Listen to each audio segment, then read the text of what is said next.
क्या एक किसान परिवार से निकलकर राजनीति में तूफान खड़ा किया जा सकता है?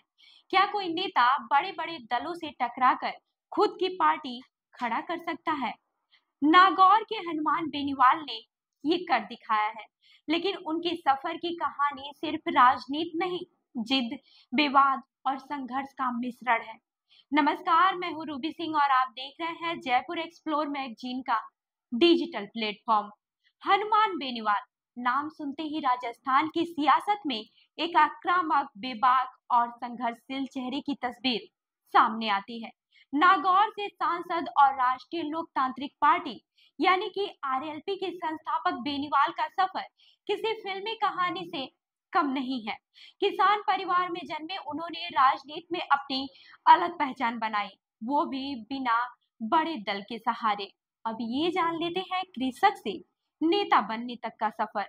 2 मार्च 1972 को राजस्थान में जन्मे हनुमान बेनीवाल एक साधारण कृषक परिवार से आते हैं। पिता रामदेव और मां मोहिनी देवी ने उन्हें खेती किसानी के साथ शिक्षा का महत्व भी सिखाया। उन्होंने 1993 में बीए और फिर 1998 में राजस्थान विश्वविद्यालय से एलएलबी की डिग्री हासिल की। शुरू में खेतीबाड़ी उनका पेशा रहा, लेकिन राजनीति में उनकी दिलचस्पी कॉलेज के दिनों से ही दिखने लगी।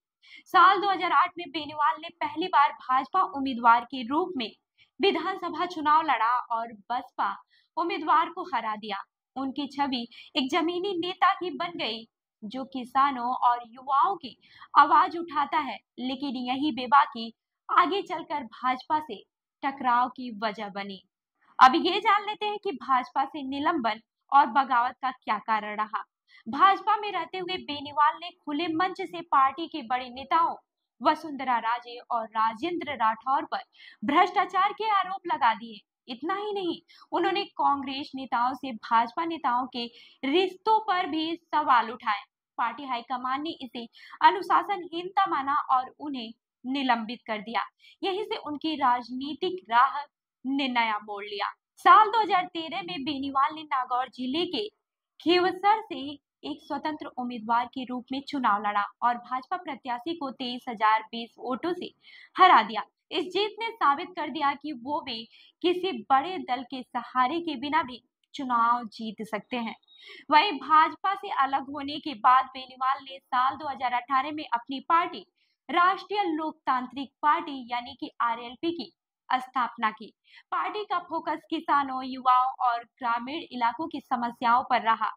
उनकी पार्टी ने राजस्थान में तेजी से पकड़ बनाई, खासकर जाट समुदाय और किसानों के बीच। वहीं साल 2019 में लोकसभा चुनाव में आरएलपी ने भाजपा के साथ गठबंधन किया। बेनीवाल नागौर से उम्मीदवार बने और कांग्रेस की डॉक्टर ज्योति मिर्धा को 2 लाख से ज्यादा वोटों से हराया।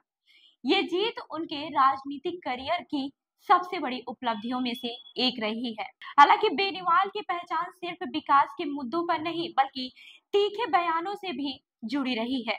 उन्होंने कथित गैंगस्टर आनंदपाल सिंह मामले में कैबिनेट मंत्री यूनुस खान के खिलाफ सीबीआई जांच की मांग की थी। उनका दावा था कि साल 2013 में आनंदपाल ने उन्हें विधानसभा चुनाव जिताने में मदद की थी, लेकिन वो भी किसी गलत काम का हिस्सा नहीं रहे। अब बात करते हैं बेनीवाल की निजी जिंदगी के बारे में।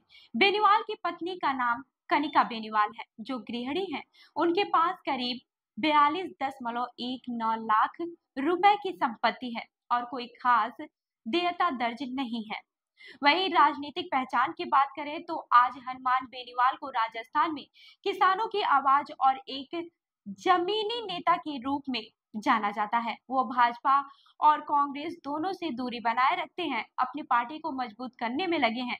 उनका सीधा और टकराव वाला अंदाज ही उन्हें बाकी नेताओं से अलग करता है। तो हनुमान बेनीवाल की कहानी आपको कैसी लगी, हमें कमेंट करके जरूर बताइएगा।